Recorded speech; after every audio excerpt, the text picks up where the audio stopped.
All right, students. So let's start our lecture. Good afternoon to everyone. First of all, we will see that what we have completed within last lecture. First of all, we will see what we have done within last lecture. Within last lecture, we have started with topic 3.1.1, that is principal function system in business, within which we have seen 9 functional systems related to product oriented enterprise. Again, I repeat, within that topic, we have seen 9 functional systems related to product oriented enterprise. And it can be designed according to the author. Means we can say it depends on author to author, right? That which functional systems can be taken in particular business. Okay. After that, we have seen those 9 functional systems, that is purchasing, receiving, inventory, production, sales, distribution, billing, collection and paying, right? ये सारी functional systems थी जो हमने last lecture में ये topic के अंदर देखी थी. All right. After that, we have seen that okay, output का भी इम्पोर्टेंस होता है, उनके बीच में रिलेशनशिप कैसे, मतलब वो क्या इंडिकेट करता है, राइट? फिर हमने देखा था कि सिस्टम क्या है. Then we have seen that what is mechanics. अगर हम सिस्टम में यूज करना चाहते हैं the word mechanics, तो वो क्या है, right? And after that we have started with the topic that is 3.1.2 product flow and information flow, within which we have seen that product flow is from supplier to customer, that is it is unidirectional, and information flow is from supplier to customer as well as from customer to supplier, that is it is bidirectional. And along with that we have seen कि उसके अंदर sequence में क्या आएगा, किस हिसाब से हम उसे इंटीग्रेट करेंगे, और हमने ये भी देखा था कि product flow can be iteratively, that is repetitively, right? फिर हमने इंफॉर्मेशन फ्लो देखा, फिर हमने ये भी देखा कि it depends on the type of information कि कौन से डायरेक्शन में फ्लो होगा, राइट? सप्लाई चेन में ये इंफॉर्मेशन फ्लो क्यों इम्पोर्टेंट है और ये इंफॉर्मेशन फ्लो क्या इंडिकेट करता है. Then we have completed the topic 3.1.3, that is principal documents associated with information flow. There were 15 different documents which we have seen, that is purchase order, receiving report, inventory transfer, purchase requisition, production documents, material requisition, sales order, warehouse transfer notice, shipping notice, customer invoice, collection, customer payment notice, vendor check, paycheck and time tickets, right? These were the documents which we have seen. And then it is also very important to note that कि okay, ये सारे documents either hard copy और soft copy में हो सकते हैं, right? And it depends कि हमें किस हिसाब से रिपोर्ट्स चाहिए, उस हिसाब से हम उसे आइदर प्रिंट आउट में भी निकाल सकते हैं या फिर हम सिर्फ डेस्कटॉप के ऊपर दैट इज विजुअल डिस्प्ले उसे दे सकते हैं. That can be in terms of images और it can be in terms of tabular format, या फिर वो ग्राफ और चार्ट में भी हो सकते हैं, right? So students, these were the things which we have covered within last lecture, that is in topic 3.1.3. Okay, now today we will see the topic that is 3.2 enterprise resource planning, that is ERP. Again I repeat, the topic 3.2, that is enterprise resource planning, ERP, right? Now ये ERP system किसके साथ deal करता है? It deals with the planning and use of resources. Again I repeat, this ERP system deals with planning and use of resources. As the name says, it is enterprise resource planning. मतलब enterprise के अंदर जो भी resources है उसके related हम planning करेंगे और हम ये भी देखेंगे कि वो resources कहाँ पे use हो सकते हैं. Which are those resources? Resources are finance, material, machinery and human resource, right? यहाँ पे हम कौन से resources की बात कर रहे हैं? We are talking about finance, that is capital, material, machinery and human resource. Now what is this ERP? ERP क्या करेगा? ERP will attempt to integrate all the departments and functions across the company. मतलब पूरी बड़ी organization के अंदर जितने भी departments है, जितने भी बिजनेस रिलेटेड फंक्शंस है वो सारी चीजों को इंटीग्रेट करने की ट्राई करेगा ऑनटू अ सिंगल कंप्यूटर सिस्टम। एक ही कंप्यूटर सिस्टम के अंदर ये सारी चीजें इंटीग्रेट करने की ट्राई करेगा। क्यों करेगा? so that it can serve the needs of the department। जो भी डिफरेंट डिपार्टमेंट्स है वो सारे डिपार्टमेंट्स की नीड्स को सर्व करने के लिए ईआरपी क्या करेगा? जो भी डिपार्टमेंट्स और उनके फंक्शंस है उन्हें एक ही कंप्यूटर सिस्टम के ऊपर इंटीग्रेट करने की ट्राई करेगा। इन शॉर्ट वी कैन से कि ईआरपी सिस्टम हमें कहाँ पे हेल्प करेगा?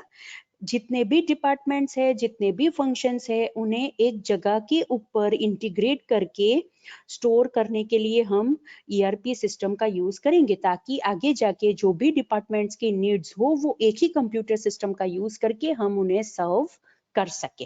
राइट? ओके।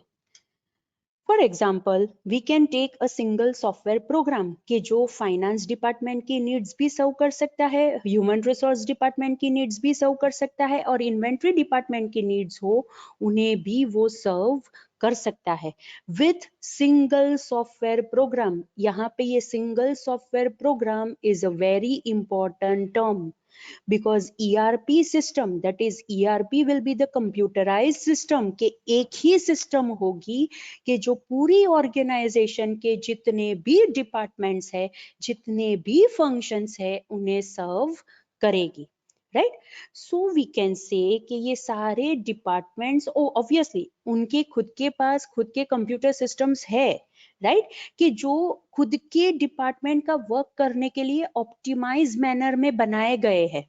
ये तो हमें पता ही है कि ओके, अगर हम इंडिविजुअल डिपार्टमेंट्स की बात करें तो इंडिविजुअल डिपार्टमेंट्स के अंदर उनके खुद के कंप्यूटर सिस्टम्स तो ऑब्वियसली होंगे, और वो कंप्यूटर सिस्टम्स बहुत ही अच्छी तरह से वर्क भी करते होंगे according to the task of that particular department.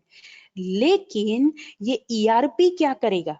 ERP will combine them all together in a single integrated software program। इसका मतलब कि अगर फाइनेंस डिपार्टमेंट का खुद का प्रोग्राम है, ह्यूमन रिसोर्स डिपार्टमेंट का खुद का प्रोग्राम है, इन्वेंट्री डिपार्टमेंट का खुद का प्रोग्राम है, प्रोडक्शन डिपार्टमेंट का खुद का प्रोग्राम है, ये सारे जो भी डिफरेंट प्रोग्राम्स है उन्हें एक साथ एक ही सॉफ्टवेयर प्रोग्राम के अंदर इंटीग्रेट करेगा और वो एक ही डेटाबेस के ऊपर वर्क करेगा। अगेन आई रिपीट, एक ही इंटीग्रेटेड सॉफ्टवेयर के अंदर ये सारे जो भी डिफरेंट सिस्टम्स है उन्हें कंबाइन करेगा, और ये जो एक प्रोग्राम बनेगा वो एक ही डेटाबेस के ऊपर वर्क करेगा। सो दैट क्यों हमें इस हिसाब से कोई सिस्टम चाहिए? ताकि हम हमारी इंफॉर्मेशन जो हम वन डिपार्टमेंट टू दूसरे डिपार्टमेंट या फिर ऑर्गेनाइजेशन के अंदर या फिर ऑर्गेनाइजेशन के बाहर जिसके भी साथ शेयर करना चाहते हो वो बहुत ही इजी मैनर में हम शेयर कर सके, एंड अलोंग विद दैट एक डिपार्टमेंट दूसरे डिपार्टमेंट के साथ अच्छी तरह से कम्युनिकेट भी कर सके। Right? This is very important, students, to remember over here कि why over here we have used the term single integrated software, single database, easily share information and communicate, because ERP system जो हम computer information system की बात कर रहे हैं वो इतनी बड़ी सिस्टम होगी कि पूरी ऑर्गेनाइजेशन, पूरी कंपनी के अंदर जितने भी डिपार्टमेंट्स है वो सारे डिपार्टमेंट्स के सिस्टम्स को एक ही सॉफ्टवेयर के अंदर इंटीग्रेट करके एक ही डेटाबेस का यूज करके हम हमारे सारे टास्क कर पाएंगे। Right? In short we can say कि अगर हमने ये सॉफ्टवेयर अच्छी तरह से हमारी कंपनी के अंदर इंस्टॉल कर दिया, अगर हम ये इंटीग्रेटेड अप्रोच फॉलो करना चाहते हैं तो हमें बहुत बेनिफिट होगा। हमें बहुत बेनिफिट होगा। कैसे? फॉर एग्जाम्पल, हम एक सिर्फ कस्टमर ऑर्डर की बात करें और हम वहां पे पेपर बेस्ड जर्नी की बात करते हैं, हम यहाँ पे अभी ईआरपी सिस्टम की बात नहीं कर रहे हैं, we are only talking about paper based customer order. Right. क्या होगा, कस्टमर कभी जब भी कोई ऑर्डर प्लेस करता है तो ऑर्डर अपनी खुद की पेपर बेस्ड जर्नी स्टार्ट करेगा। वो एक डिपार्टमेंट से दूसरे डिपार्टमेंट में जाएगा, इसीलिए यहाँ पे टर्म यूज हुआ है that is from in basket to in basket. यहाँ पे in basket to in basket का मीनिंग है from one department to another. पूरी ऑर्गेनाइजेशन के अंदर जो भी डिपार्टमेंट्स ये कस्टमर ऑर्डर रिलेटेड है, वो सारे डिपार्टमेंट्स के अंदर ये ऑर्डर जाएगा ऑन पेपर, राइट। कहीं पे स्टोर होगा, राइट, कहीं पे रिस्टोर होगा, मतलब कोई डिपार्टमेंट ऐसा भी होगा कि वो पर्टिकुलर ऑर्डर की कॉपी खुद के पास फाइल के अंदर रखेंगे। कोई डिपार्टमेंट ऐसा भी होगा कि जिसके पास पहले से ही ये कस्टमर ऑर्डर की फाइल मतलब पेपर होगा, वो उसे फिर से निकाल के उसके साथ चेक करता होगा, राइट। नाउ अगर यही चीज हम कंप्यूटर सिस्टम के अंदर डाल देते हैं, राइट, तो वहां पे बेनिफिट होगा। क्यों? अगर हम पेपर बेस्ड जर्नी की बात कर रहे हैं स्टूडेंट्स, देन वहां पे बहुत सारा डिले होगा। ऐसा भी हो सकता है कि वो पेपर लॉस्ट भी हो सकता है। अगर वो पेपर लॉस्ट हो गया तो ऑब्वियसली वो ऑर्डर लॉस्ट हो जाएगा। तो आगे पता कैसे चलेगा कि कौन से कस्टमर ने कौन सा ऑर्डर प्लेस किया था। एंड अलोंग विद दैट, अगर हम यही चीज, राइट, कंप्यूटर सिस्टम में देखे, ओके चलो कंप्यूटर सिस्टम भी अगर है, लेकिन वहां पे एक कंप्यूटर सॉफ्टवेयर नहीं है, सब डिपार्टमेंट के खुद के अपने अपने कंप्यूटर सॉफ्टवेयर है, तो क्या होगा?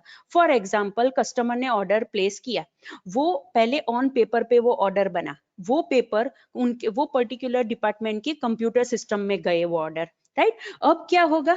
अब वो कंप्यूटर सिस्टम में जो ऑर्डर है उसकी प्रिंट आउट निकली, उसने दूसरे डिपार्टमेंट को भेजा, ओके, दूसरे डिपार्टमेंट में वो पेपर गया, वो पेपर के ऊपर जो भी इंफॉर्मेशन है उसके रिलेटेड वो पर्टिकुलर डिपार्टमेंट के कंप्यूटर सॉफ्टवेयर के अंदर जो भी इंफॉर्मेशन इनपुट देने की जरूरत थी वो इनपुट डाली, उसमें से कोई रिपोर्ट जनरेट हुआ, उसकी प्रिंट आउट ली, फिर से दूसरे डिपार्टमेंट में वो पेपर गया। ये सारी चीजें करने में बहुत टाइम जाएगा, और अगर बीच में कहीं पे ये स्टक हो गया, कहीं पे हॉल्ट हो गया, पेपर लॉस्ट हो गया तो, और अगर कस्टम मतलब पर्टिकुलर पर्सन ने, एम्प्लॉय ने वहां पे इनपुट देने में एरर कर दी तो उसके बाद जो भी डिपार्टमेंट में वो ऑर्डर की इंफॉर्मेशन जाएगी सब जगह एरर आएगी। और अगर कंपनी को जानना है कि ये पर्टिकुलर ऑर्डर का स्टेटस क्या है at any given point, then believe me students, it is there is no way to retrieve the status of the particular order, because finance department का खुद का सॉफ्टवेयर है, इन्वेंट्री डिपार्टमेंट का खुद का सॉफ्टवेयर है, प्रोडक्शन डिपार्टमेंट का खुद का सॉफ्टवेयर है, और सेल्स डिपार्टमेंट का खुद का सॉफ्टवेयर है। अब भैया ऑर्डर का स्टेटस मांगे तो कौन से डिपार्टमेंट के पास से मांगे? कैसे पता चलेगा कि ये कस्टमर का ऑर्डर फुलफिल हुआ है कि नहीं हुआ है? बिकॉज ऑर्डर का पेपर तो एक डिपार्टमेंट में से दूसरे डिपार्टमेंट में जा रहा है, नो डाउट वो डिपार्टमेंट खुद के कंप्यूटर सिस्टम के अंदर एंट्री तो कर रहा है, लेकिन सब जगह इंफॉर्मेशन डिस्ट्रीब्यूटेड मैनर के अंदर है, सबके पास खुद की अपनी इंफॉर्मेशन है। अब ऑर्डर का स्टेटस मांगे तो किसके पास से मांगे? बिकॉज सबकी खुद की डेटाबेस है, सबका खुद का सॉफ्टवेयर है, तो ऑब्वियसली हमें कहीं पर भी ये ऑर्डर का स्टेटस नहीं मिलेगा, right. So this is the problem, ये यहाँ पे प्रॉब्लम है, और उसे ओवरकम करने के लिए हम ईआरपी सिस्टम का यूज कर सकते हैं। अगेन आई रिपीट, ये जो प्रॉब्लम हमने ये एग्जांपल में डिस्कस किया, उसे ओवरकम करने के लिए हम ईआरपी सिस्टम का यूज कर सकते हैं। बिकॉज जैसे पहले ऑर्गेनाइजेशन में था, वैसे स्टैंड अलोन कंप्यूटर्स है। स्टैंड अलोन कंप्यूटर्स मतलब वो कंप्यूटर्स नेटवर्क में भी अटैच नहीं है, राइट। सो अगर फाइनेंस डिपार्टमेंट का खुद का है, एचआर डिपार्टमेंट का खुद का है, मैन्युफैक्चरिंग डिपार्टमेंट का खुद का है, वेयरहाउस डिपार्टमेंट का खुद का कंप्यूटर के ऊपर स्टैंड अलोन सिस्टम है। अब ये ईआरपी सिस्टम क्या करेगा? ये जो पुराना अप्रोच है कि जहां पे सारी चीजें डिस्ट्रीब्यूटेड वे में है, उसे रिप्लेस करता है into a single unified software program. Again I repeat, उसे वो रिप्लेस करता है into a single unified software program, more precise single integrated software program, right. कि जहां पे ये जो पुराना वाला स्टैंड अलोन अप्रोच है, राइट, वो निकाल देंगे, और जितने भी डिपार्टमेंट्स है उसके रिलेटेड वो एक ही सॉफ्टवेयर के छोटे छोटे सॉफ्टवेयर मॉड्यूल्स बना देंगे, राइट? एक बड़ा सॉफ्टवेयर होगा, राइट? एक बड़ा सॉफ्टवेयर होगा, वो पर्टिकुलर सॉफ्टवेयर के अंदर जो भी डिफरेंट डिपार्टमेंट्स है वो सबके छोटे छोटे मॉड्यूल्स बन जाएंगे। इट मीन्स अब ये मॉड्यूल को पता है कि भैया ये मॉड्यूल क्या कर रहा है, ये मॉड्यूल को पता है कि ये मॉड्यूल क्या कर रहा है, ये मॉड्यूल को पता है कि ये मॉड्यूल क्या कर रहा है। और अगर ये मॉड्यूल को जानना है कि ये मॉड्यूल क्या क्या कर रहा है तो भी उसे पता रहेगा, बिकॉज ये सारे मॉड्यूल्स एक ही single integrated software, single unified software के अंदर होंगे। मीन्स अगर मुझे ऑर्डर का स्टेटस जानना है तो मैं आसानी से कोई भी ऑर्डर का स्टेटस जान सकती हूँ, right? So we can say all departments के पास खुद के सॉफ्टवेयर्स होंगे, नो डाउट सारे डिपार्टमेंट्स के पास खुद के सॉफ्टवेयर्स होंगे, लेकिन वो सारे softwares will be in terms of software modules के जो एक दूसरे के साथ लिंक होंगे, ताकि अगर फाइनेंस डिपार्टमेंट को इन्वेंट्री डिपार्टमेंट के सॉफ्टवेयर में से ऑर्डर का स्टेटस चाहिए तो वो भी वो इजीली जान सकता है, right? That is the significance of ERP. Okay, means we can say कि ERP सॉफ्टवेयर क्यों हम डिजाइन करते हैं? It is design to automate internal business processes of the organization. Organization के अंदर के जो भी इंटरनल बिजनेस प्रोसेसेस है, जो भी इंटरनल फंक्शनल सिस्टम्स है, उन्हें ऑटोमेट करने के लिए हम ERP सॉफ्टवेयर का यूज कर सकते हैं। Now we can define this ERP in various ways. यहाँ पे मैंने फर्स्ट डेफिनेशन लिखी है, we can say that ERP is a product, right? And ERP product is a one means a single product कि जो हमारे कंपनी की business processes को ऑटोमेट करने में हेल्प करता है, राइट? एंड इट ऑल्सो क्यों, किस हिसाब से वो ऑटोमेट करेगा? By integrating user interface, integrated data set and integrated code set. In short, एक ऐसा सॉफ्टवेयर कि जो हमें हमारी बिजनेस के रिलेटेड जितनी भी प्रोसेसेस है उसे ऑटोमेट करने में हेल्प करता है। कैसे वो हेल्प करेगा? बिकॉज वो एक ही सिस्टम के अंदर जितने भी डिपार्टमेंट्स है वो सारे डिपार्टमेंट्स के रिलेटेड जो भी यूजर इंटरफेस की जरूरत है, मतलब फॉर्म डिजाइन की जरूरत है, वो भी एक ही सॉफ्टवेयर के अंदर होगा। इंटीग्रेटेड डेटा सेट मतलब एक ही डेटाबेस होगा कि जिसके अंदर सारे डेटा हम रखेंगे। एंड इंटीग्रेटेड कोड सेट मतलब वो सारे फॉर्म्स का जो लॉजिक है वो भी हम इंटीग्रेटेड वे में एक ही सॉफ्टवेयर के अंदर रखेंगे। सो this is first definition of ERP। दूसरी तरह से भी हम उसे डिफाइन कर सकते हैं, और ये डेफिनेशन तो हमने ऑलरेडी देखी ये स्लाइड के ऊपर, इट इज ओवर हियर। ये जो मैंने यहाँ पे ये ERP वाला पार्ट जो मैंने एक्सप्लेन किया, वही चीज मैंने यहाँ पे एज अ डेफिनेशन के टर्म्स में रखी है कि ERP क्या करेगा? It will attempt to integrate all the departments and functions into a single computer system, ताकि वो सारे डिपार्टमेंट्स की नीड्स को सर्व कर सके। कैसे? सिंगल डेटाबेस के ऊपर वो सारे सॉफ्टवेयर्स वर्क करेंगे। और इसका बेनिफिट क्या होगा कि जो भी डिपार्टमेंट्स है वो सारी इंफॉर्मेशन इजीली शेयर कर सके और एक दूसरे के साथ कम्युनिकेट कर सके, राइट? ये तो हमने ऑलरेडी डिस्कस किया था। Okay, now third definition, we can say that ERP is a firm-wide information system. Obviously, it is a computer-based information system. क्या इंटीग्रेट करेगा? Which will integrate key business processes. वो तो हमने ऑलरेडी देखा कि वो बिजनेस प्रोसेसेस को integrate करने में काम लगता है, ताकि क्या हो सके? Information can flow freely in different parts of the firm. Different parts of the firm का मीनिंग यहाँ पे क्या होता है? Different departments. मतलब डिफरेंट डिपार्टमेंट्स के बीच में अगर हमें इंफॉर्मेशन को फ्रीली फ्लो करवाना है तो हम ERP सिस्टम का यूज कर सकते हैं, राइट? और जो वेंडर्स है कि जो ये ERP सिस्टम बनाते हैं, they are Oracle, SAP, Bond and PeopleSoft.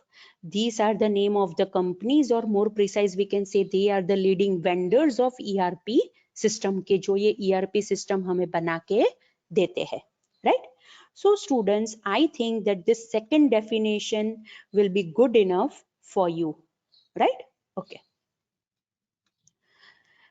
Now, what are the advantages of ERP? First advantage is it eliminate costly and inefficient system. किस हिसाब से? जैसे मैंने आपको बोला स्टूडेंट्स के हम जो भी बड़े बड़े ऑर्गेनाइजेशंस होते हैं, वो बड़े ऑर्गेनाइजेशंस के अंदर जो भी डिपार्टमेंट्स होते हैं, वो डिपार्टमेंट्स के अंदर सेपरेट सिस्टम्स होती है, राइट? मतलब HR डिपार्टमेंट है तो वहां पे सेपरेट सिस्टम होगी। अगर वहां पे एडमिन डिपार्टमेंट है तो एडमिन डिपार्टमेंट के अंदर भी अगर पेरोल जनरेट कर मतलब पे स्लिप जनरेट करनी है तो पेरोल सिस्टम अलग होगा, और अगर वेंडर को चेक देना है तो उसके लिए भी सिस्टम अलग होगी। मतलब एक डिपार्टमेंट के अंदर भी एक से ज्यादा सिस्टम हो सकती है। सो ये ERP क्या करेगा? ये जो different hundreds of separate systems है उन्हें रिप्लेस करेगा with a single integrated set of application, right? कि जो पूरी एंटरप्राइज के लिए वर्क करेगा, पूरी ऑर्गेनाइजेशन के लिए वर्क करेगा। Because what is the thing students, बहुत बार ऐसा होता है कि जो ये हम सेपरेट सिस्टम्स की बात कर रहे हैं वो बहुत पुरानी सिस्टम होती है, एंड अलोंग विद दैट वो इतनी अच्छी तरह से डॉक्यूमेंटेशन भी उसके अंदर हमें नहीं मिलता है। मीन्स अगर कोई सिस्टम क्रैश होती है, वहां पे कोई एरर आता है, राइट? तो वो हम अच्छी तरह से फिक्स नहीं कर पाएंगे। और जो बिजनेस के नए नए नीड्स है, नए नए रूल्स एंड रेगुलेशंस है, अगर हमें वही चीज पुरानी सिस्टम के अंदर इंटीग्रेट करनी है तो वो बहुत ही डिफिकल्ट हो जाता है। बिकॉज हमें पता है कि बिजनेस में एक रूल चेंज होता है तो इसका मीनिंग ये नहीं है कि वो एक ही डिपार्टमेंट को अफेक्ट करेगा। नो, वो बहुत सारे डिपार्टमेंट्स को अफेक्ट कर सकता है। इट मीन्स कि अगर एक सिस्टम नहीं है, डिफरेंट सिस्टम्स है, तो हमें क्या करना पड़ेगा? सारे डिपार्टमेंट्स में जितनी भी सिस्टम्स है और वो सारी सिस्टम्स में से जितनी भी सिस्टम के अंदर वो ये रूल अफेक्ट करता है, सब जगह जाके हमें वो सॉफ्टवेयर को चेंज करना पड़ेगा। लेकिन अगर हम ERP सिस्टम का यूज करेंगे तो ये चीज हमें करने की जरूरत नहीं पड़ेगी, बिकॉज हमारी पूरी एंटरप्राइज के लिए रिलेटेड, पूरे ऑर्गेनाइजेशन रिलेटेड एक ही सिस्टम वर्क करेगी। Now, second advantage is improvement of work processes. Obviously, हमें पता है कि ओके हम कॉम्पिटिटिव मार्केट में मतलब बिजनेस कर रहे हैं, हमें कॉम्पिटिटिव मार्केट के अंदर सरवाइव करना है, तो ऑब्वियसली हमारे कंपनी का स्ट्रक्चर ऐसा होना चाहिए कि जिसके अंदर जो भी बिजनेस प्रोसेसेस है वो अच्छी तरह से वर्क करे और वो कस्टमर ओरिएंटेड हो, राइट? ऐसा नहीं है कि वो सिर्फ एंटरप्राइज ओरिएंटेड हो, वो कस्टमर ओरिएंटेड होना चाहिए। और ये जो ERP वेंडर्स होते हैं, राइट, मतलब जो ERP सॉफ्टवेयर बनाती कंपनी होती है, वो क्या करते हैं? वो लोग पहले रिसर्च करते हैं मार्केट के अंदर कि बेस्ट बिजनेस प्रोसेसेस कौन कौन सी है, उसके बाद उसके रिलेटेड रिक्वायरमेंट गैदर करते हैं बहुत अच्छी अच्छी कंपनीज के पास से, वो सारी रिक्वायरमेंट्स को कंबाइन करते हैं रिसर्च के साथ, राइट? और उसके बाद वो लोग ऐसे मॉड्यूल्स बनाते हैं ये सारी बिजनेस प्रोसेसेस के related with in ERP system. ये ERP सिस्टम ऐसे ही नहीं बन जाती है स्टूडेंट्स, उसके पीछे बहुत सारा रिसर्च वर्क है। बहुत अच्छी अच्छी लीडिंग कंपनीज किस हिसाब से अपनी बिजनेस प्रोसेसेस कर रही है, वो नॉलेज लेके रिसर्च करके ये पूरा ERP सिस्टम डिजाइन किया जाता है। So that's why we can say कि अगर हम ERP सिस्टम यूज करेंगे then it will give us improvement with our work process. हमारी वर्क प्रोसेसेस के अंदर हमें इम्प्रूवमेंट मिलेगा। बिकॉज एक तो बेनिफिट है ही कि हम इंडिविजुअल सिस्टम्स यूज नहीं कर रहे हैं, हम एक ही सिस्टम यूज कर रहे हैं, एंड अलोंग विद दैट वो एक सिस्टम भी ऐसी है कि वो अच्छी तरह से रिसर्च करके बनाई गई है, right? Now, third advantage is increase in access to data for operational decision making, right? Obviously, as I have already told कि ERP system एक database के ऊपर work करेगी। यहाँ पे word use हुआ है integrated database, right. Again I repeat, ERP system एक ही डेटाबेस के ऊपर वर्क करेगी, दैट इज इंटीग्रेटेड डेटाबेस के ऊपर वर्क करेगी, कि जिसके अंदर हमारे सारे बिजनेस फंक्शंस रिलेटेड डेटा हम स्टोर करेंगे। अब क्या है, फॉर एग्जाम्पल किसी को, कोई एग्जीक्यूटिव को कोई पर्टिकुलर प्रॉब्लम रिलेटेड डिसीजन लेना है, राइट तो अब क्या है, ऑब्वियसली वो एग्जीक्यूटिव के पास ये ईआरपी सिस्टम का एक्सेस होगा, जहां पे जो स्टेटिस्टिक में प्रॉब्लम आ रहा है वो पर्टिकुलर एग्जीक्यूटिव वो रिपोर्ट जनरेट कर सकता है, एंड ऑटोमेटिकली वो रिपोर्ट उसे वो पर्टिकुलर फॉर्मेट में मिल जाएगा कि जिस हिसाब से उसे चाहिए, और उसके ऊपर से वो फास्टर मैनर के अंदर, इजीएस्ट मैनर के अंदर वो डिसीजन ले सकता है। मतलब वहां पे डिले नहीं होगा to get the information to take the decision, वहां पे डिले नहीं होगा, राइट तुरंत ही रिपोर्ट जनरेट हो जाएगा और उसके ऊपर से हम वो सारी इंफॉर्मेशन के ऊपर से हम डिसीजन ले सकते हैं।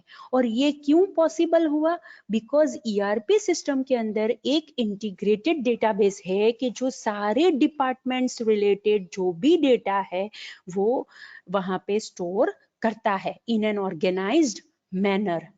और अगर यही चीज डिफरेंट डिपार्टमेंट्स के अंदर सेपरेट डेटाबेस के अंदर होती तो ऑब्वियसली हमें सारे डिपार्टमेंट्स के जो ये प्रॉब्लम के रिलेटेड है सब डिपार्टमेंट के डेटाबेस में से हमें डेटा लाना पड़ता, उसके ऊपर से एक रिपोर्ट बनाना पड़ता, and after that we would be able to take some decision.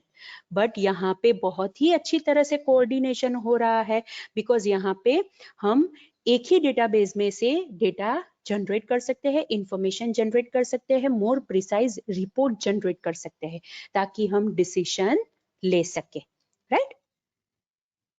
Now fourth advantage is upgrade of technology infrastructure. Again the same thing, ERP system organization को क्या प्रोवाइड करता है, अपग्रेडेड टेक्नोलॉजी के साथ and along with that simplify manner के साथ हम information technology related जो भी डिफरेंट चीजें हैं वो हम यूज कर सके। फॉर एग्जाम्पल हार्डवेयर, वो भी अपग्रेडेड हार्डवेयर हम यूज करेंगे, operating system latest operating system use करेंगे, डेटाबेस के जिसके अंदर हमें डेटा स्टोर करना है वो हमें जिस हिसाब से यूजफुल है, हमें जिस हिसाब से डेटाबेस चाहिए उस हिसाब से हम वो पर्टिकुलर डेटाबेस यूज कर सकते हैं। इन शॉर्ट, फॉर एग्जाम्पल अगर हम डिफरेंट डिपार्टमेंट्स की बात करें और उसके अंदर मल्टीपल सिस्टम्स की बात करें तो वहां पे क्या होगा, एचआर डिपार्टमेंट है, उसका खुद का सॉफ्टवेयर है, उसे रन करने के लिए उसके हार्डवेयर, उसकी ऑपरेटिंग सिस्टम, उसका डेटाबेस। मैन्युफैक्चरिंग डिपार्टमेंट है, उसके अंदर सिस्टम है, उसका हार्डवेयर, उसकी ऑपरेटिंग सिस्टम, उसका डेटाबेस, वहां का प्लेटफॉर्म, ओके। दूसरा सेल्स डिपार्टमेंट है, उसकी खुद की सिस्टम है, खुद का हार्डवेयर, खुद की ऑपरेटिंग सिस्टम, खुद का डेटाबेस। इन शॉर्ट सब जगह डिस्ट्रीब्यूट है, खुद का सारे डिपार्टमेंट्स की खुद की सारी चीजें है। लेकिन ईआरपी सिस्टम हमें कहाँ पे यूजफुल रहेगा, it will centralize the infrastructure, right. So multiple hardware, multiple software, multiple databases की वहां पे जरूरत नहीं पड़ेगी, it will be a centralized infrastructure. और हमारी जो टेक्नोलॉजी होगी that technology will be in a standardize manner, right, ताकि जो भी मेंटेनेंस है, सपोर्ट है, उसका कॉस्ट भी रिड्यूस हो जाए, right? So students, these are the 4 advantages of ERP system, that is upgrade of technology infrastructure, increase in access to data of operational decision making, improvement of work processes, and elimination of costly and inefficient system. These are the 4 advantages of ERP. Now, as I always say that every coins have two sides, so obviously advantages है तो वहाँ पे disadvantages भी होंगे. So the first disadvantage of ERP system is it is expensive and it take too long in implementation, right? Students, ERP system हम इतनी बड़ी system की बात कर रहे हैं कि उसे develop करने में बहुत time जाता है. It is difficult to develop and along with that it is also expensive to implement because हमें हमारी organization का पूरा infrastructure change करना पड़ेगा in terms of IT infrastructure. मतलब हार्डवेयर, सॉफ्टवेयर, वो सारी चीजें हमें रिप्लेस करनी पड़ेगी अगर हम ये ईआरपी सिस्टम को यूज करना चाहते हैं, राइट। बहुत सारी कंपनीज है कि जिन्होंने बहुत सारे पैसे खर्च किए ये ईआरपी इम्प्लीमेंट करने के लिए, लेकिन बहुत जगह प्रॉब्लम आए, इसीलिए वो लोग ने वहां से बैक ऑफ कर लिया। लेकिन अगर हम अच्छी तरह से ईआरपी सिस्टम को इम्प्लीमेंट करना चाहते हैं तो प्लानिंग के साथ वर्क करना पड़ेगा, बिकॉज ईआरपी सिस्टम को डेवलप करने में बहुत टाइम जाता है and it is very expensive, right. Okay, second disadvantage is difficulty in implementing change. Obviously students, company के अंदर हम जो डिफरेंट डिपार्टमेंट अपने हिसाब से वर्क करते थे, वो जो पूरा मतलब फंडामेंटल फंक्शनल सिस्टम्स था वो हम पूरा चेंज करना चाहते हैं इनटू अ सिंगल सिस्टम। मतलब सारे डिपार्टमेंट्स को खुद की वर्क प्रोसेसेस उस हिसाब से करनी पड़ेगी which is related to ERP, right. Now obviously हमें बहुत सारे फंडामेंटल चेंजेस करने पड़ेंगे हमारी कंपनी के अंदर ताकि हम ये ईआरपी सिस्टम को यूज कर सके, राइट। अलोंग विद दैट जो हमारी कंपनी के लॉन्ग टर्म एम्प्लॉयज है वो ये चेंज एक्सेप्ट नहीं कर पाएंगे, वो ये ड्रास्टिक चेंज एक्सेप्ट नहीं कर पाएंगे। सो इससे क्या होगा, आइदर वो क्विट कर देंगे या फिर वो बोल देंगे कि हम ये नहीं कर सकते, राइट। सो स्टूडेंट्स, और दूसरी दूसरी तरफ वहां के एम्प्लॉयज ये भी सोचेंगे कि ओके ईआरपी सिस्टम तो बहुत सारी चीज तो ऑटोमेट कर देता है, तो हमारा रूटीन जो टास्क है वो तो ईआरपी सिस्टम ने ले लिया, तो अब हमारे पास काम क्या बचेगा और हमें नौकरी से निकाल देंगे, हमें जॉब से निकाल देंगे। बहुत सारे एम्प्लॉयज ऐसा भी सोचते हैं।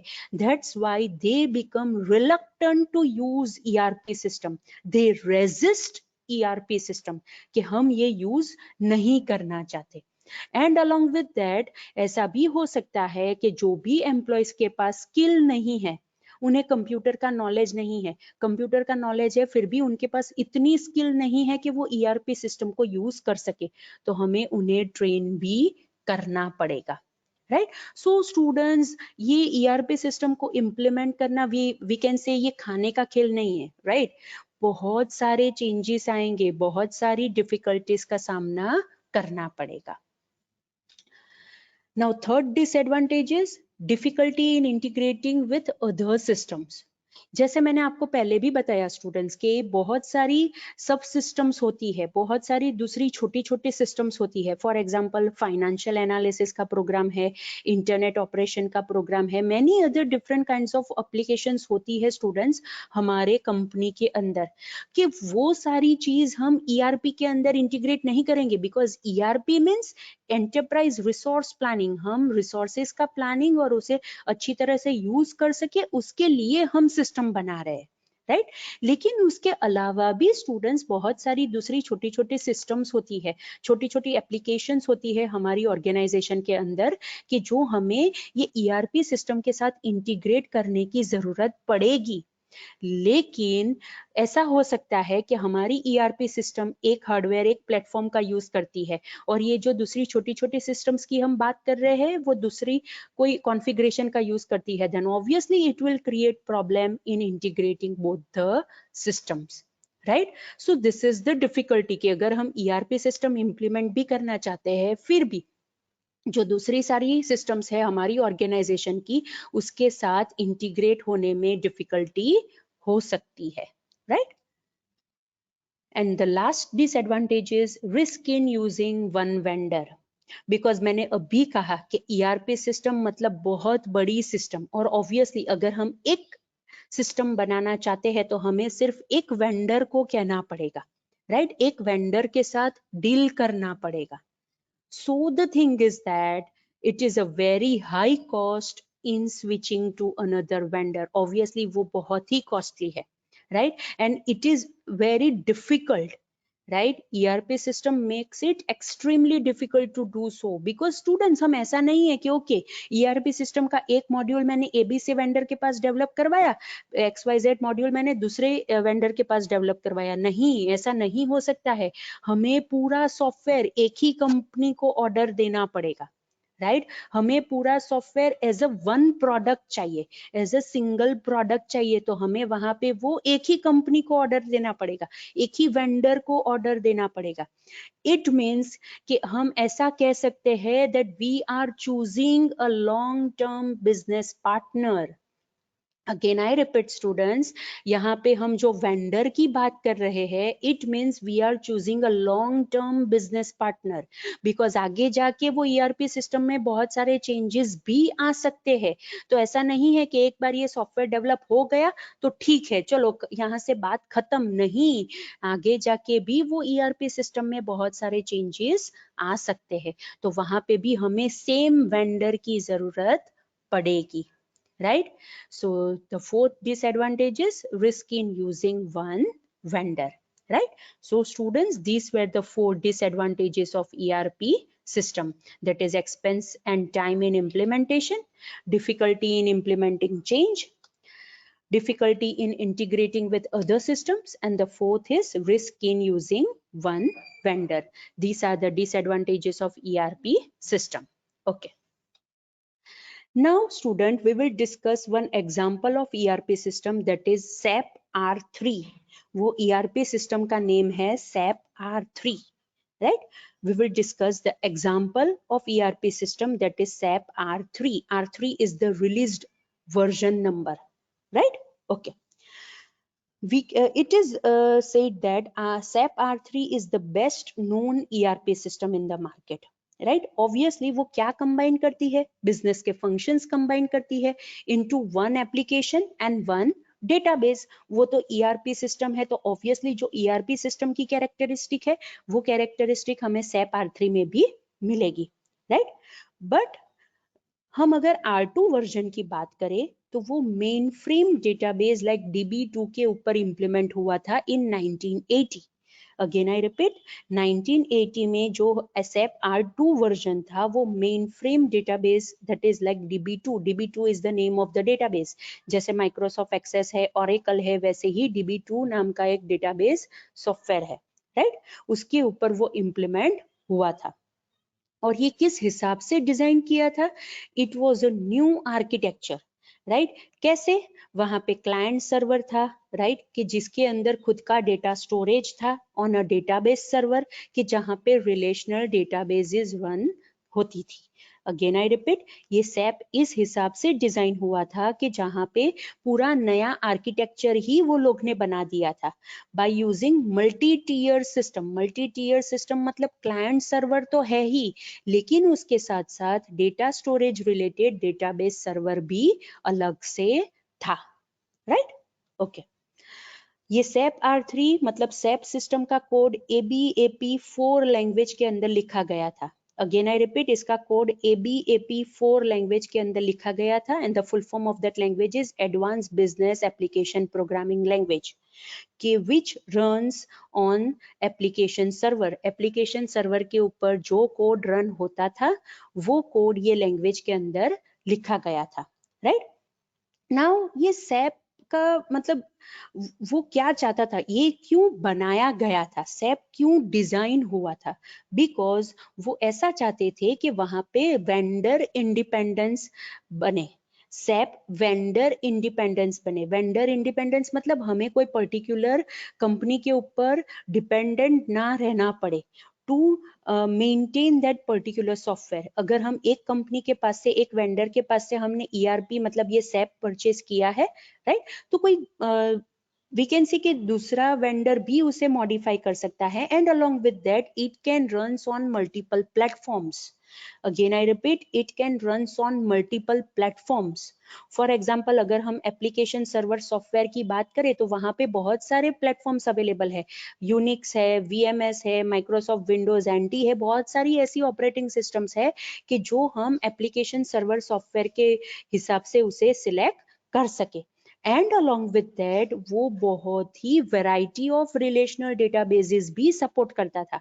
इट मीन्स के फॉर एग्जांपल एबीसी नाम की कंपनी है, वो ऐसा कहती है कि मुझे सैप के अंदर ओरेकल डेटाबेस चाहिए। ओके, XYZ नाम की कंपनी है, वो कहती है कि मुझे सैप के अंदर एसक्यूएल सर्वर डेटाबेस चाहिए।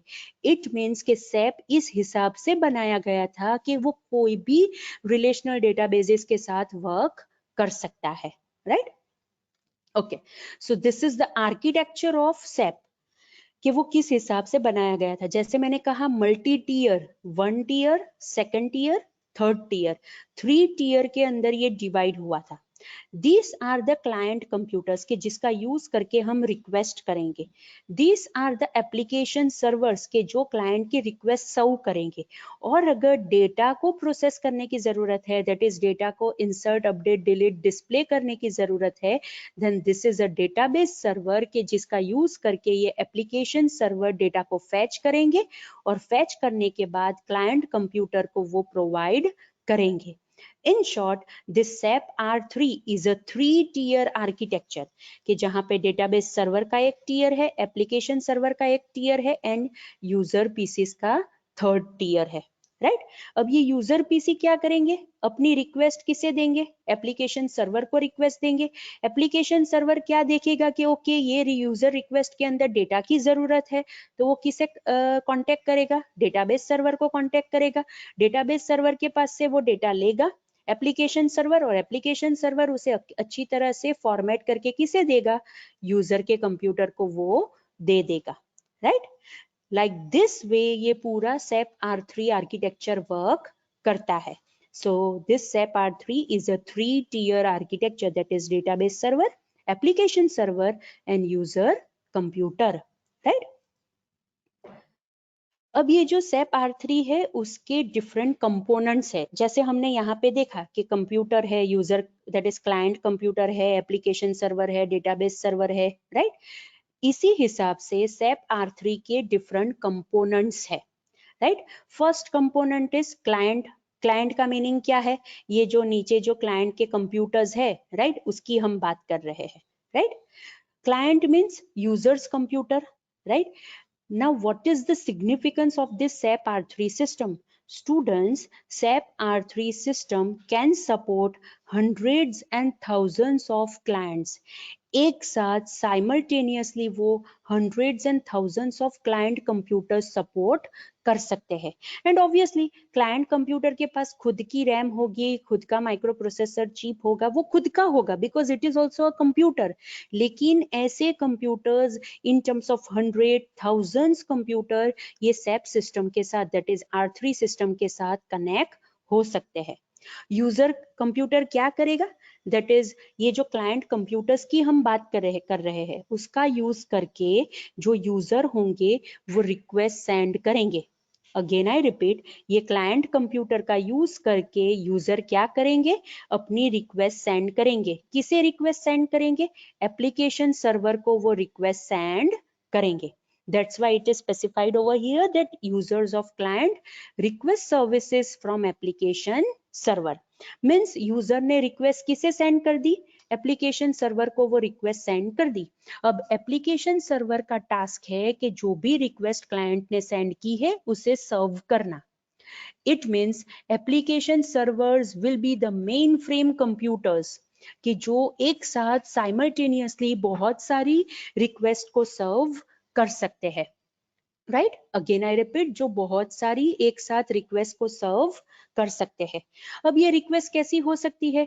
डेटा की रिक्वेस्ट भी हो सकती है, कम्युनिकेशन ऑफ मैसेज की भी रिक्वेस्ट हो सकती है, फाइल अपडेट करने की भी रिक्वेस्ट हो सकती है। मीन्स इट डिपेंड्स कि क्लाइंट को क्या करना है, यूजर को कौन सा टास्क करना है। According to the task user क्या करेगा?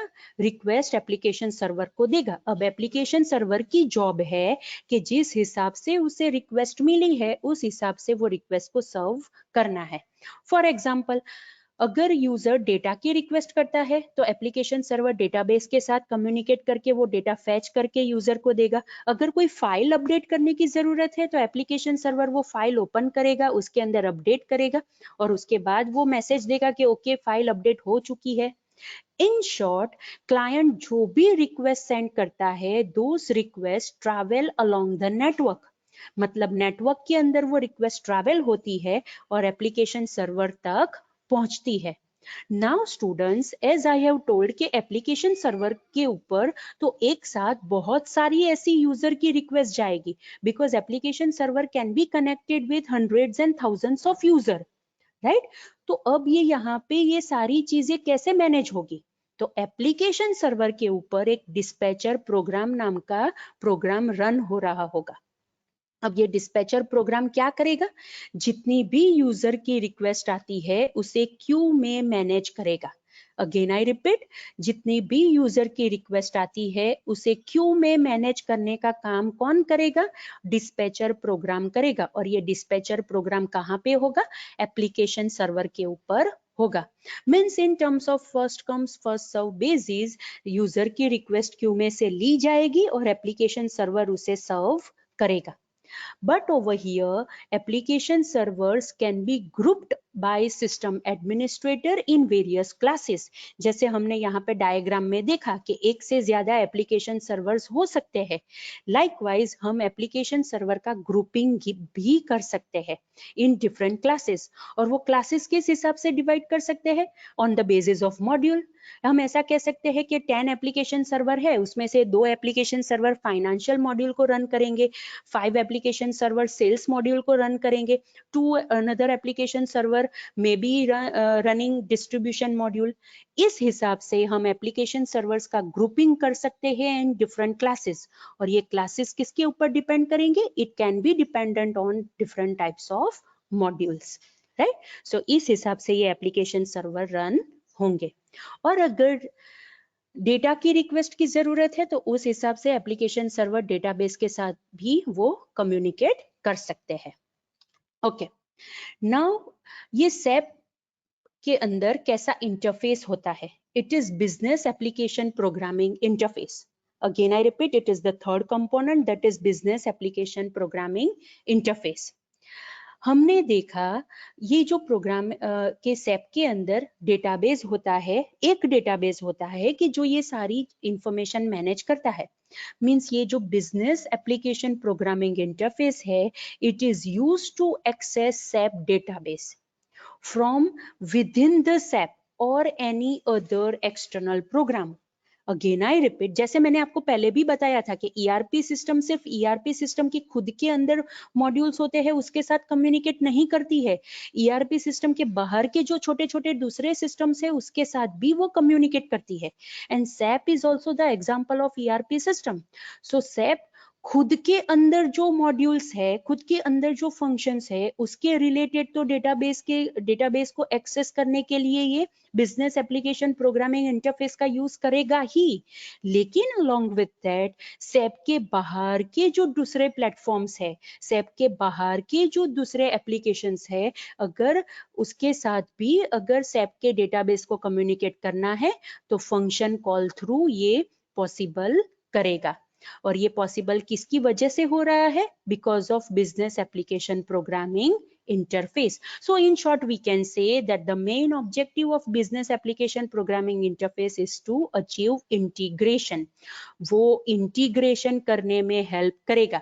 Integration between R3 system, that is SAP R3, and external applications. And along with that students, SAP के अंदर ऐसी भी facility है, right?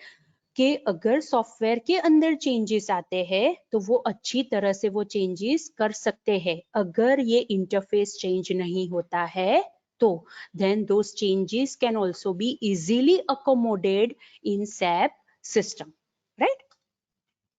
Now another is database server. Obviously अगर हमें डेटा को स्टोर करना है, मैनेज करना है, तो वहां पे हमें डेटाबेस सर्वर चाहिए। Means we can say that database server will hold the data and वहां से हम अपडेट या फिर डेटा को एक्सेस कर सकते हैं। Obviously it depends on the hardware selected, because बहुत सारे डेटाबेस ऐसे होते हैं कि वो एक ही मशीन के ऊपर वर्क करेंगे और बहुत सारे डेटाबेस ऐसे होते हैं कि जो डिस्ट्रीब्यूटेड मैनर के ऊपर भी वर्क कर सकते हैं। मीन्स मल्टीपल मशीन्स के ऊपर भी वो डेटाबेस वर्क कर सकते हैं। इन शॉर्ट वी कैन से कि सैप इसी हिसाब से डिजाइन हुआ है कि वो hundreds and thousands of user की जो रिक्वेस्ट है it can serve that request with the help of single database server. लेकिन वो हमारे ऊपर डिपेंड है कि वहां पे जो हम सिंगल डेटाबेस सर्वर एज्यूम कर रहे हैं उसे हमें मल्टीपल मशीन्स के ऊपर डिस्ट्रीब्यूट करना है कि नहीं करना है। It depends on us, right. So in short database server जो भी डेटा रिलेटेड रिक्वेस्ट आती है यूजर के पास से वो सर्व करने के लिए, डेटा को होल्ड करने के लिए, और उसे अपडेट भी वहां पे हम डेटा को कर सकते हैं with the help of this database server. Okay, now SAP के अंदर डेटा एंड प्रोग्राम्स का कलेक्शन है उसे ऑब्जेक्ट्स के नाम से ट्रीट किया गया है। अगेन आई रिपीट, सैप के अंदर डेटा और प्रोग्राम का जो कलेक्शन है उसे ऑब्जेक्ट के नेम से ट्रीट किया गया है। Means we can say objects are the collection of data and programs. For example purchase order है उसका ऑब्जेक्ट हो सकता है, कस्टमर इंफॉर्मेशन है उसका ऑब्जेक्ट हो सकता है, right. In short business processes के अंदर जितने भी एट्रीब्यूट्स होते हैं, नेम फॉर एग्जांपल अगर हम एम्प्लॉय की बात करें तो नेम होता है, डेट ऑफ ज्वाइनिंग होता है, एड्रेस होता है, these are the attributes of business process objects. So that is known as objects which is the component of SAP. जैसे आप क्लास का ऑब्जेक्ट क्रिएट करते हैं तो क्लास के अंदर आप जितने भी डेटा मेंबर्स और मेंबर फंक्शंस आप लिखते हो वो एक ही ऑब्जेक्ट के अंदर आ जाते हैं। लाइकवाइज सैप के अंदर जो भी डेटा एंड प्रोग्राम्स है हम उसके ऑब्जेक्ट्स क्रिएट कर सकते हैं, right. Another is repository. Repository means storage. ये जो सारे ऑब्जेक्ट्स की हम बात कर रहे हैं that is data programs, right, ये जो सारे ऑब्जेक्ट्स की हम बात कर रहे हैं वो एक ही स्टोरेज के अंदर स्टोर होंगे and that storage is term as repository. As the name says repository का मीनिंग ही ये होता है कि हम एक जगह पे सारे ऑब्जेक्ट्स हम स्टोर करेंगे। और ये ऑब्जेक्ट्स किसके होंगे? ऑब्वियसली ABAP4 लैंग्वेज की जिसका यूज करके ये पूरी सैप सिस्टम बनाई गई है उसके ऑब्जेक्ट्स होंगे। इसके अंदर क्या हो सकता है? प्रोग्राम्स हो सकते हैं, डॉक्यूमेंटेशन हो सकता है, डेटा हो सकते हैं, स्क्रीन हो सकती है दैट इज इंटरफेस हो सकता है। सारी चीजें जो ऑब्जेक्ट्स के टर्म्स में है उसका एक कलेक्शन बनाएंगे, उसका एक स्टोरेज बनाएंगे and that is known as repository. And we can say students के डेटाबेस कॉन्स्टेंटली ये रिपोजिटरी को यूज करेगा बिकॉज अगर हमें डेटाबेस सर्वर में से कोई डेटा चाहिए तो वो ऑब्जेक्ट का यूज करके हम एक्सेस कर सकते हैं और ऑब्जेक्ट कहाँ पे है? रिपोजिटरी के अंदर है। तो ऑब्वियसली अगर डेटाबेस को मतलब कोई भी ऑब्जेक्ट में से या फिर कोई भी ऑब्जेक्ट के साथ डील करना है तो ये रिपोजिटरी को यूज करना पड़ेगा। In short, we can say this repository will act as a bridge between database and application modules. Again, I repeat, ये जो डायग्राम के अंदर ये जो डेटाबेस है और ये एप्लीकेशन सर्वर के ऊपर जो एप्लीकेशन मॉड्यूल्स होंगे वो दोनों के बीच में ब्रिज क्रिएट करने का काम कौन करेगा? ये रिपोजिटरी करेगी। एंड अलोंग विद दैट उसके अंदर डेटा रिलेशनशिप्स और कनेक्शन कंडीशंस भी लिखी गई होगी, right. We can also say it as an active data dictionary. Again, I repeat, we can also say it as an active data dictionary, which will act as a tool के जिसका use करके हम कोई भी information को enter कर सकते हैं, manage कर सकते हैं या फिर evaluate कर सकते हैं। Means we can see this repository as a bridge also, we can also say it as a data dictionary also, because वहाँ पे programs भी है, data भी है, बहुत सारी different चीजें present है, right? And the last component of SAP is tables. Again, I repeat, the last component of SAP system is tables. There are three different types of tables available within SAP system. First is system configuration table, second is control tables, and third is application data tables. Right? Now, what is this system configuration table? Student, as the name says, पूरी SAP system के related जो भी configuration है, पूरी system का जो भी structure है उसे स्टोर करने के लिए, उसे मेंटेन करने के लिए जो टेबल्स का यूज होगा, those tables are known as system configuration table. Again I repeat, पूरी SAP सिस्टम का जो भी स्ट्रक्चर है, जो भी कॉन्फ़िगरेशन है, उसे मेंटेन करने के लिए हम जो टेबल्स का यूज करेंगे, those tables are known as system configuration table. And obviously clients, that is user, will not able to change this table. Obviously वो system की configuration change नहीं कर सकते, right? नाउ अगर हमें ये सिस्टम को कस्टमाइज करना है, दैट इज SAP सिस्टम को कस्टमाइज करना है, तो हमें कंट्रोल टेबल और एप्लीकेशन डेटा टेबल को यूज करना पड़ेगा। अगेन आई रिपीट, अगर हमें ये SAP सिस्टम को कस्टमाइज करना है तो हमें कंट्रोल टेबल और एप्लीकेशन डेटा टेबल को यूज करना पड़ेगा। ये कंट्रोल टेबल के अंदर क्या होगा?